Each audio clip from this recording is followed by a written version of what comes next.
देखिए हम लोग जो अभी इस टाइम बात करेंगे वो है reasons for the downward sloping demand curve. Demand curve कुछ ऐसा दिखता है, पिछले वाले लेक्चर में हमने बात करी हुई थी कि डिमांड कर्व किस तरह से ड्राइव किया जाता है। तो हमें ये जानने को मिला था लॉ ऑफ डिमांड के चलते कि इनवर्स रिलेशनशिप होता है प्राइस और क्वांटिटी में, कि जब प्राइसेस गिरेंगे तो क्वांटिटी बढ़ेगी, या अगर हम उल्टा दे लें तो जब प्राइसेस बढ़ेंगे तो क्वांटिटी गिरेगी। हम जानते हैं इसकी वजह क्या है। देखिए कोई भी चीज़ जो होती है दुनिया में उसकी कोई ना कोई वजह होती है। अगर वजह नहीं है तो इसका मतलब फिर वो चीज़ एग्जिस्ट या तो नहीं करती या आप उसको समझ नहीं पा रहे हैं, आपको समझने की ज़रूरत है। एक सवाल हम बच्चों से पूछे हैं, पढ़ाई में दिल लगता है? मतलब अब बुक खोलो और बुक खोल के पढ़ने में दिल लगता है किसी का? कितनों का दिल लगता है? अच्छा लगता है।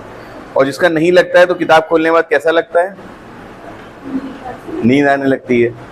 ये मेजॉरिटी बच्चों के साथ है कि जब किताब नींद ना रही हो, बिल्कुल एकदम फ्रेश हो आप, बिल्कुल तरोताजा, किताब खोली और एकदम से ऊँगने लगते हैं।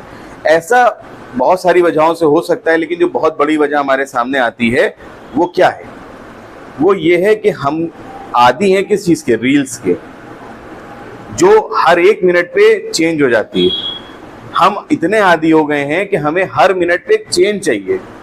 हम कंटिन्यूसली एक चीज पे कंसंट्रेशन नहीं बना पाते, हम लगातार हमें चाहिए अच्छा ये हो क्या, ठीक है, मुंडी हिला के नाच रहे, अब पैर हिला के नाचेगा कोई यूं फौरन, फिर कोई हाथ हिला के नाचेगा, फिर कोई आइसक्रीम के अंदर से जो है फालूदा निकाल लेगा, ऐसे है ना, फौरन एक एक मिनट में हमें कुछ ना कुछ चेंजेस चाहिए होते हैं। रील्स लगातार आदमी देखता रहता है और हर मिनट में चेंज होते हैं, आदमी खुश होता रहता है, एंटरटेन होता रहता है। लेकिन किताब के साथ ऐसा है नहीं, किताबों में कोई डायग्राम भी नहीं बने होते, किताबों के अंदर कोई कार्टून भी नहीं बने होते। आप देखे जाइए कंटिन्यूसली वही चीजें आपको दिखेंगी और इसीलिए हो जाता है बच्चा बोर, और इसीलिए आती है उसको नींद। तो कोशिश कीजिए कि अपने माइंड को कंसंट्रेशन की तरफ लेके जाइए, ना कि शॉर्ट टर्म कंसंट्रेशन की तरफ फोकस करिए। बहुत नुकसानदेह ये सब चीजें, और ये चीज हम रील पे डालेंगे ताकि रील के बीच में आके लोग इस चीज को देखें। अपना कंसंट्रेशन अगर मजबूत करना है, आपको हमेशा ध्यान रखना, अगर कंसंट्रेशन मजबूत करना है तो शॉर्ट टर्म गेन्स की तरफ मत जाइए। छोटी छोटी फौरन एक जरा सी रील देखी, खुश हो गए, दूसरी रील देखी, उसको छोड़ दो सिरे से, तब पढ़ने में दिल लगेगा, तब तुम्हारा कंसंट्रेशन मजबूत होगा। तो ये तो इसकी वजह हो गई। अब डिमांड इस तरीके से हो रही है, इसकी क्या वजह है? कोई ना कोई वजह होगी ना। तो पहली वजह है law of diminishing marginal utility. DMU मतलब डिमिनिशिंग मार्जिनल यूटिलिटी। कंटिन्यूअसली मैंने अभी आपसे कहा रील्स के अंदर मार्जिनल यूटिलिटी कभी कम नहीं होती। रील्स आप देखते जाइए, आपकी मार्जिनल यूटिलिटी कभी कम नहीं होगी। पानी के साथ जो लाइफ सेविंग चीज है, पानी एक लाइफ सेविंग चीज है। आप पानी पिए, बहुत प्यास लग रही हो, बहुत देर से हम बोल रहे हैं प्यास लग रही है, हम एक घूंट पिए, दो घूंट पिए, तीन घूंट पिए, लेकिन पानी पीने का दिल नहीं चाहेगा, फिर हम ढक्कन बंद करके रख देंगे बोतल का। इसी तरीके से नई गाड़ी खरीदी है, नई गाड़ी आप चलाते रहिए, कुछ टाइम बाद आपको उस गाड़ी से ऊबना शुरू हो जाएंगे आप। लेकिन ये जो शॉर्ट टर्म हमें जो गेन्स दिखते हैं ना रील्स के सेंस में आजकल, यहाँ पे law of diminishing marginal apply नहीं होती। क्यों? हर एक मिनट में कुछ नया आ रहा है, हर एक मिनट में कुछ नया आ रहा है। लेकिन लाइफ के दूसरे हिस्सों में हमेशा हमारी हर चीज में डिमिनिशिंग मार्जिनल यूटिलिटी होगी। बहुत तेज प्यास लग रही हो हमें, एकदम रियलिस्टिक एग्जांपल, बहुत तेज प्यास लग रही हो हमें, हम कहें, हम मान लिए इनके शोधक के घर जाए, हम कहें यार पानी पिलाओ यार एक गिलास, ये हम एक गिलास पानी पिलाएं, हम फौरन एक घूंट में पूरा पानी खत्म कर दें। हम कहें और ले आओ, तो हम अब की जो करेंगे, क्या करेंगे, एक घूंट हमने पूरा पी लिया, ठीक है, दूसरा घूंट भी हम पूरा पियेंगे, लेकिन क्या करेंगे, दूसरा गिलास एक घूंट पियेंगे, 2 मिनट 2 सेकंड रुकेंगे, फिर उसके बाद दूसरा पियेंगे। तीसरा गिलास भी अगर हमने मंगाया तो 3 घूंट में पियेंगे। चौथा ग्लास क्या होगा, एक घूंट पिए, जरा सिप लेके रख देंगे एहतियातन, कि अभी हो सकता है प्यास और लगे, लेकिन वो खत्म ना और 5वां लाके रख दें, शिवदत्त तुम क्या कहेंगे, यूं घूरेंगे, पागल हो क्या है? क्यों? क्योंकि मेरी प्यास मिट चुकी है, पानी की इंपॉर्टेंस मेरी नजर से खत्म हो चुकी है। तो अब यहाँ पे सिंपल सा कंसेप्ट ये है कि जो चीज हमारे लिए जितनी जरूरी होती है उतना उसके लिए हम प्राइस देने को तैयार होते हैं। एक आदमी की जान जा रही हो पानी ना मिलने से, तो वो अपनी पूरी जायदाद नाम लिखने को तैयार हो जाएगा, ले लो सब कुछ ले जाओ, एक घूंट पानी दे दो। लेकिन अगर नॉर्मल केसेस में जहाँ पानी अबंडेंट है, जहाँ पे बहुत है पानी, आपको इजीली मिल सकता है, आप हमको यहाँ नहीं पिलाइएगा, हम ये इस दरवाजे के पीछे जाके पानी पी लेंगे। यहाँ पे हमसे कहिए 1 करोड़ रुपए दें तो पानी दें, हम कहेंगे ना दो, जाओ जाके पी लेंगे हम। लेकिन ऐसे ही अगर देहात हो, मतलब बिल्कुल बंजर, दूर दूर तक कोई इंसान ना हो, कोई दूर दूर तक जानवर ना हो, पानी ना हो, वहां पे अगर 1 करोड़ का हमसे कोई पानी कहेगा तो पीना पड़ेगा, मजबूरी है। इसका मतलब ये हुआ जैसे जैसे कंजम्पशन बढ़ता जाता है, मार्जिनल यूटिलिटी हमारी क्या हो जाती है, कम हो जाती है। जैसे जैसे आप रोज रोज किसी घर मेहमान जाते जाइए तो क्या होगा, पहले नाश्ता भी आएगा, खाने भी रोका जाएगा, धीरे से नाश्ता कम हो जाएगा, कुछ दिन बाद सिर्फ चाय रखी होगी, फिर चाय के नीचे सॉसर गायब हो जाएगा, सिर्फ चाय की प्याली रख दी जाएगी आपके सामने यूं करके, फिर और जाना शुरू कर दिए, चाय छोटे कप में आना शुरू हो जाएगी, फिर उसके बाद जाने चाय पिएंगे, फिर सिर्फ सवाल होगा, और उसके बाद भी आप जाएंगे तो दरवाजा 10 मिनट बाद खुलेगा अगर ज्यादा जाते हैं आप, आगे फिर यही होगा है। और अगर उसके बाद भी आप जाते रहे तो बिल्कुल आप बस बैठे रहेंगे, पूरा घर अपना काम करता रहेगा, आपको कोई मुंह भी नहीं देगा। तो ये होता है कि जब आपकी सप्लाई बढ़ जाती है तो आपकी इंपॉर्टेंस कम हो जाती है। वही सेम चीज कंजम्पशन के साथ होती है, जैसे जैसे कंजम्पशन हमारा बढ़ता जाता है मिलने वाली यूटिलिटी क्या हो जाती है, कम होती चली जाती है, और जैसे जैसे यूटिलिटी कम होती जाती है हम उसके लिए प्राइसेस भी क्या करते हैं, कम देते हैं, कम देने को तैयार है। तो अब देखो जब कंजम्पशन हमारा इस पॉइंट से इस पॉइंट पे बढ़ा, कंजम्पशन हमारा, डिमांड हमारी इस पॉइंट से इस पॉइंट पे बढ़ी, मतलब 0Q से लेके 0Q1 जब हमारा डिमांड बढ़ी तो हमारी यूटिलिटी क्या हो गई, इसकी कम हो गई। इस एक जो भी कमोडिटी है इसकी यूटिलिटी हमारी नजर में क्या हो गई, कम हो गई।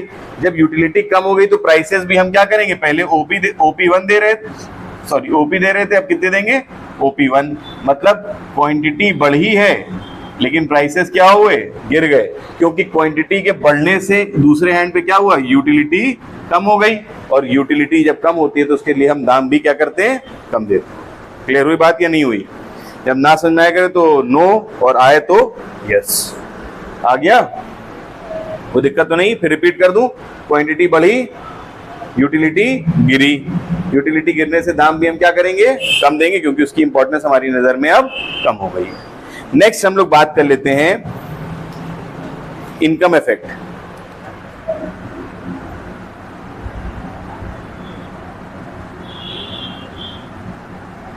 जब हम बात करते हैं इनकम इफेक्ट की तो मेजॉरिटी बच्चों को ये लगता है इनकम इफेक्ट का मतलब हो गया हमारी इनकम जो हम कमाते हैं। नहीं, इनकम इफेक्ट में जिस इनकम की हम बात करते हैं वो है रियल इनकम। अब ये रियल इनकम क्या है? छोटे छोटे बच्चों को जब दुकान पे भेजा जाता है टॉफी लेने के लिए तो कुछ पैसे जो बच जाते हैं ना दाम कम होने के, मिसाल दे दें, जैसे हम गए ग्राम लेने, ग्राम मतलब हिंदी में क्या कहते हैं, चना। 1 किलो चना जो है वो मिल रहा था 50 रुपए का, हम गए दुकान पे लेने। अभी क्या हुआ कि चने का दाम कम हो गया तो 1 किलो अब मिल रहा है 40 रुपए किलो। घर वालों ने कितने दिए हैं, 50, मिल रहा है कितने का 1 किलो, 40 रुपीज का। घर में अगर हम 1 किलो चने का पैकेट लेके आए तो घर वालों को लगेगा बहुत ईमानदार है मेरा बच्चा, 40, उसी के पता 40 में के 50 में 1 किलो चने देखो ईमानदारी से लेगा, बहुत अच्छा मेरा बच्चा, हर एक तरफ तारीफ भी होगी। गलती से जिस दिन आपके घर वाले उस दुकान पे चले गए, क्या 40 का है, 10 कहाँ गए, फिर आएगी आपके घर में शामत, वो 10 कहाँ गए भाई, ये आपने 10 कहाँ उड़ा दिए, किसी को नहीं पता, खर्च हो गए ये 10 रुपए। अब आप जब आए, घर आए, देखिए पूरा एग्जाम्पल हम फिर से बताएं कि जब हम दुकान पे गए 50 रुपए किलो चने का मार्केट रेट था, जब हम दुकान में गए और हमें वो चना मिल गया 40 रुपए में, क्योंकि उसका 10 रुपए दाम क्या हुआ था, इस बीच में गिर गया था। घर वालों को तो नहीं पता था। जब हम घर आए तो एक हाथ में चने का पैकेट था, 10 रुपए की आइसक्रीम हम चूसते चले आ रहे थे। घर वालों ने कहा कहाँ से आए पैसे, अरे पुराने रखे हुए वहां से आए। लेकिन असलियत क्या थी, ये 10 रुपए कहाँ से आए, इस चने के दाम के कम होने की वजह से।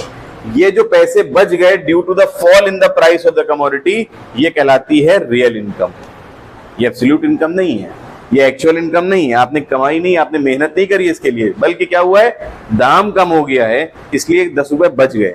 तो ये जो 10 रुपए बच गए, इससे आप 2 ऑप्शन कर सकते थे, या तो इसी कमोडिटी की क्वांटिटी बढ़ा देते आप, 1 किलो मान लो 20 ग्राम 200 ग्राम ले लेते, या इसी की क्वांटिटी बढ़ा सकते थे इसी 10 रुपए से, या कुछ और डिमांड कर सकते थे। तो यहाँ पे क्या हुआ, अगर हम कर्व में देखें, जब प्राइस यहाँ पे कम हुआ तो प्राइस के कम होने से क्या हुआ, जब प्राइस ओपी से गिर के OP1 हो गया, मतलब प्राइस गिरा, तो क्या बना, रियल इनकम बढ़ गई। रियल इनकम बढ़ने से क्वांटिटी क्या हो गई, OQ से OQ1 बढ़ गई। Am I clear or not? बात समझ में ही नहीं आई? ये पहले पॉइंट का एक्सप्लेनेशन हो गया, ये दूसरे पॉइंट का एक्सप्लेनेशन हो गया। फिर रिपीट कर दें, जब प्राइस गिरा तो रियल इनकम बढ़ी, ये 10 रुपए बच गए। इस 10 रुपए के बचने से या तो इसी चीज की डिमांड हमने बढ़ा दी या किसी और चीज की, तो क्वांटिटी क्या हो गई, बढ़ गई। हम ये मान के चलते हैं बच्चा बहुत ईमानदार है, आइसक्रीम नहीं खाएगा, इसी चने का दाम बढ़ा देगा। मान लो अब चने इतने लेके आ गया, मतलब दाम गिरा, रियल इनकम बढ़ी, quantity of the consumption, quantity of the demand बढ़ गई। कोई दिक्कत यहां तक, कोई मसला तो नहीं यहां तक, आगे समझ में। Then comes substitution effect.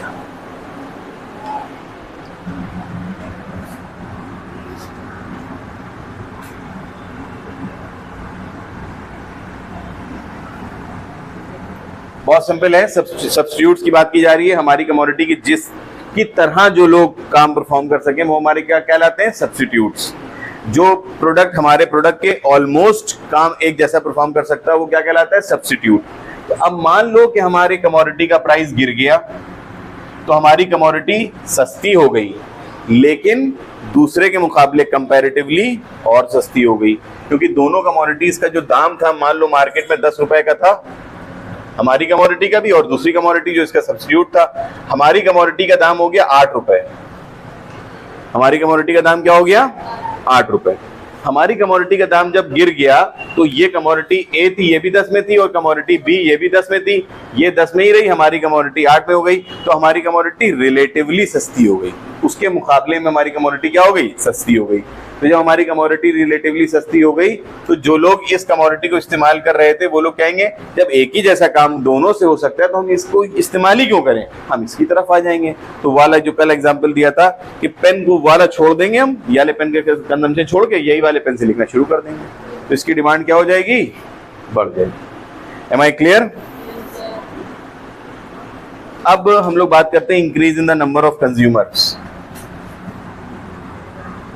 Increase in consumers बहुत ही सिंपल सा पॉइंट है। कोई चीज बहुत महंगी थी, कुछ ही लोग ले पा रहे थे, जैसे आईफोन है बहुत महंगा है, कुछ ही लोग खरीद पा रहे हैं, आईफोन का दाम कम हुआ, अब ये बाकी और बहुत सारे लोगों की रीच में आना पॉसिबल हो गया इसके लिए। तो जैसे ही दाम कम हुआ, लोगों की परचेजिंग पावर की कैपेसिटी बजट के अंदर आना शुरू हुआ, उसकी डिमांड क्या करी, लोगों ने बढ़ा दी। तो 2 लोग जो इस्तेमाल कर रहे थे वो कितने लोग इस्तेमाल करेंगे, 10 लोग। तो प्राइस के गिरने से वो कमोडिटी दूसरों की रीच में आ जाती है और उसकी डिमांड बढ़ जाती है। और आखिर में हम लोग बात करेंगे several uses of the commodity.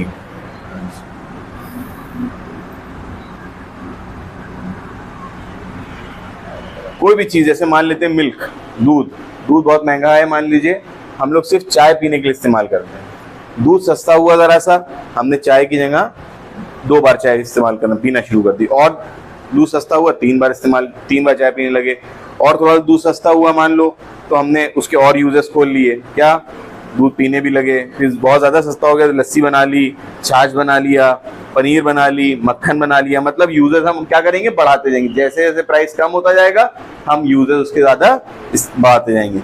Electricity ये बहुत महंगी है, हम बहुत इंपॉर्टेंट काम के लिए इस्तेमाल करते हैं, थोड़ी सस्ती हो जाएगी तो हम बहुत सारे और भी काम जिसको हम नहीं कर पा रहे हैं वो भी हम इस्तेमाल करना शुरू हो जाएंगे। जैसे यहाँ पे कूलर में पढ़ा रहे हैं, लाइट महंगी है इसलिए कूलर में पढ़ाएं, लाइट सस्ती हो जाए क्या करेंगे, एसी में पढ़ाना शुरू कर देंगे, एसी लगवा लेंगे यहाँ पे, तो डिमांड क्या हो जाएगी, बढ़ जाएगी। इज इट ओके और नॉट, यहाँ तक आ गया समझ में।